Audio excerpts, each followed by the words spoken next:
नमस्कार, जय हिंद दोस्तों। स्वागत है आपका अपने YouTube channel introspection with VKK पर। इस वीडियो में हम कुछ महत्वपूर्ण करंट अफेयर्स क्वेश्चंस को जानेंगे जो आपके लिए सभी प्रतियोगी परीक्षाओं में महत्वपूर्ण रहने वाले हैं। तो चलिए शुरू करते हैं। पहला सवाल है, हाल ही में किसके द्वारा राष्ट्रीय ऊर्जा संरक्षण पुरस्कार प्रदान किए गए हैं? तो सही जवाब है दोस्तों, भारत के राष्ट्रपति द्रौपदी मुर्मू द्वारा।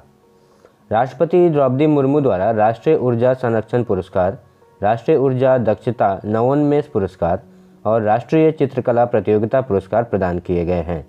दोस्तों, ये पुरस्कार 14 दिसंबर को नई दिल्ली में राष्ट्रीय ऊर्जा संरक्षण दिवस के अवसर पर प्रदान किए गए हैं। इस अवसर पर भारतीय रेलवे को वर्ष 2022 के लिए 9 राष्ट्रीय ऊर्जा संरक्षण पुरस्कार भी दिए गए हैं। ऊर्जा दक्षता ब्यूरो ने नई दिल्ली के विज्ञान भवन में ऊर्जा मंत्रालय के तत्वावधान में एक समारोह का आयोजन किया, जहां ये सभी पुरस्कार प्रदान किए गए हैं। अगला सवाल है, भारत में हर साल विजय दिवस कब मनाया जाता है? तो सही जवाब है दोस्तों, 16 दिसंबर को। दोस्तों, 1971 के युद्ध के दौरान पाकिस्तान पर भारतीय सेना की जीत की याद में हर साल 16 दिसंबर को विजय दिवस मनाया जाता है। इस साल 1971 के युद्ध और भारत बांग्लादेश की दोस्ती की 51वीं वर्षगांठ मनाई जा रही है। 16 दिसंबर 1971 को पूर्वी पाकिस्तान की स्वतंत्रता और बांग्लादेश को एक नए राष्ट्र के रूप में दर्जा मिला था। दोस्तों, युद्ध की शुरुआत तब हुई थी जब पाकिस्तान ने 3 दिसंबर 1971 को भारत के 11 एयर बेस पर हवाई हमले किए थे। तो भारत ने भी इसका जवाब दिया और फलतः युद्ध की शुरुआत हुई और बांग्लादेश एक नए राष्ट्र के रूप में उभरा। अगला सवाल है, हाल ही में किस राज्य के तंदूर रेड ग्राम को GI टैग मिला है? तो सही जवाब है दोस्तों, तेलंगाना के। दोस्तों, तंदूर रेड ग्राम को मिलाकर अब तेलंगाना में GI पंजीकरण की संख्या बढ़कर 16 हो गई है। भारत के विभिन्न राज्यों की 9 वस्तुओं को इस बार GI टैग दिया गया है। इन वस्तुओं में असम का गमोसा, तेलंगाना का तंदूर रेड ग्राम, लद्दाख का रक्से कारपोर खुबानी, महाराष्ट्र का अलीबाग सफ़ेद प्याज आदि शामिल हैं। इसके साथ ही भारत में GI टैग की कुल संख्या बढ़कर 432 हो गई है। अगला सवाल है, हाल ही में किसने 7वें India water impact summit IWIS का उद्घाटन किया है? तो सही जवाब है दोस्तों, जल शक्ति मंत्री गजेंद्र सिंह शेखावत ने। दोस्तों, गजेंद्र सिंह शेखावत जी ने 15 दिसंबर 2022 को नई दिल्ली में डॉक्टर अंबेडकर इंटरनेशनल सेंटर में IWIS यानी कि इंडिया वाटर इम्पैक्ट समिट 2022 का उद्घाटन किया है। इस वर्ष शिखर सम्मेलन का विषय बड़ी घाटियों में छोटी नदियों का जीर्णोद्धार और संरक्षण है। शिखर सम्मेलन का फोकस 5P यानी कि people, policy, plan, programme, project के प्रतिचित्रण और अभिसारण के चुनिंदा पहलुओं पर होगा। शिखर सम्मेलन 3 दिन के लिए आयोजित हो रहा है। इसका आयोजन 15 से 17 दिसंबर 2022 तक राष्ट्रीय स्वच्छ गंगा मिशन और गंगा नदी घाटी प्रबंधन एवं अध्ययन केंद्र द्वारा किया जा रहा है।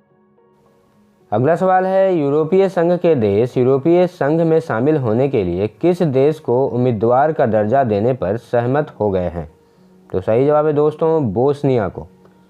दोस्तों, ब्रसल्स में यूरोपीय मामलों के मंत्रियों की बैठक ने बोस्निया को उम्मीदवार बनाने की अनुमति दे दी है।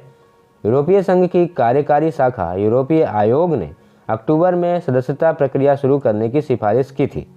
बोस्निया उम्मीदवार का दर्जा वाला 7 अन्य देशों में शामिल हो जाएगा। ये 7 अन्य राष्ट्र तुर्की, उत्तर मैसिडोनिया, मोंटीनीग्रो, सर्बिया, अल्बानिया, मोल्दोवा तथा यूक्रेन हैं। अगला सवाल है, हाल ही में किस राज्य ने अंतर्जातीय अंतरधर्म विवाह परिवार समन्वय समिति राज्य स्तर की स्थापना की है? तो सही जवाब है दोस्तों, महाराष्ट्र ने। दोस्तों, अंतर्जातीय अंतरधर्म विवाह में जोड़ों के बारे में विस्तृत जानकारी एकत्र करने के लिए एक पैनल का गठन किया गया है। पैनल शामिल महिलाओं के मायके परिवारों के बारे में भी जानकारी एकत्रित करेगा। दोस्तों, समिति ऐसे विवाहों में महिलाओं के लिए जिला स्तरीय पहलों की भी देखरेख करेगी जो अपने मायके परिवारों से अलग हो सकती हैं, ताकि जरूरत पड़ने पर सहायता प्रदान की जा सके। समिति की अध्यक्षता राज्य की महिला एवं बाल विकास मंत्री और भाजपा नेता मंगल प्रभात लोढ़ा करेंगे। अगला सवाल है, किस देश ने भविष्य की पीढ़ी के लिए धूम्रपान पर प्रतिबंध लगाने के लिए दुनिया का पहला कानून पारित किया है? तो सही जवाब है दोस्तों न्यूजीलैंड है। दोस्तों न्यूजीलैंड आने वाली पीढ़ियों के लिए धूम्रपान पर प्रतिबंध लगाने वाला दुनिया का पहला देश बन गया है। नए कानून के मुताबिक 2008 के बाद जन्म लेने वाला कोई भी व्यक्ति सिगरेट या तंबाकू उत्पादों का पैकेट नहीं खरीद पाएगा। इस कानून की वजह से हर साल कम लोग तंबाकू खरीद पाएंगे। नवंबर में जारी सरकारी आंकड़ों के अनुसार न्यूजीलैंड में केवल 8% वयस्क दैनिक आधार पर धूम्रपान कर रहे हैं।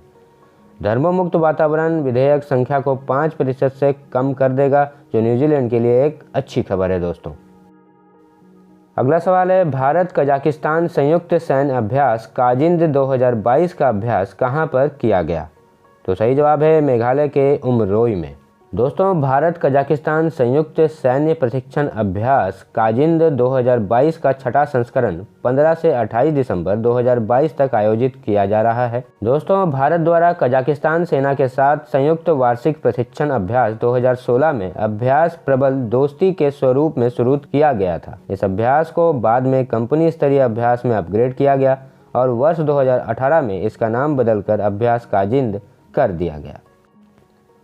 अगला सवाल है, अमेरिकी वन्यजीव अधिकारियों द्वारा किसको लुप्त प्राय प्रजातियों के रूप में घोषित किया गया है? तो सही जवाब है दोस्तों नेवादा वाइल्ड फ्लावर को। दोस्तों दुर्लभ नेवादा वाइल्ड फ्लावर उगाने के लिए जाना जाने वाला एकमात्र स्थान एक उच्च रेगिस्तानी रिज पर अमेरिका में स्थित है, लेकिन इलेक्ट्रिक कारों के लिए बैटरी की बढ़ती मांग को पूरा करने में मदद के लिए इस स्थान पर एक लिथियम खान की योजना बनाई गई है। The fish and wild life service ने औपचारिक रूप से टाइहम के बकविट और 910 एकड़ में फैले इस क्षेत्र को सूचीबद्ध किया है, लेकिन इस प्रोजेक्ट के कारण नेवादा वाइल्ड लाइफ फ्लावर समूह इस स्थान से पूरी तरह से उजड़ जाएंगे। अगला सवाल है, हाल ही में कौन सा देश उपग्रह संचार के लिए स्पेक्ट्रम की नीलामी करने वाला पहला देश होगा? तो सही जवाब है दोस्तों भारत।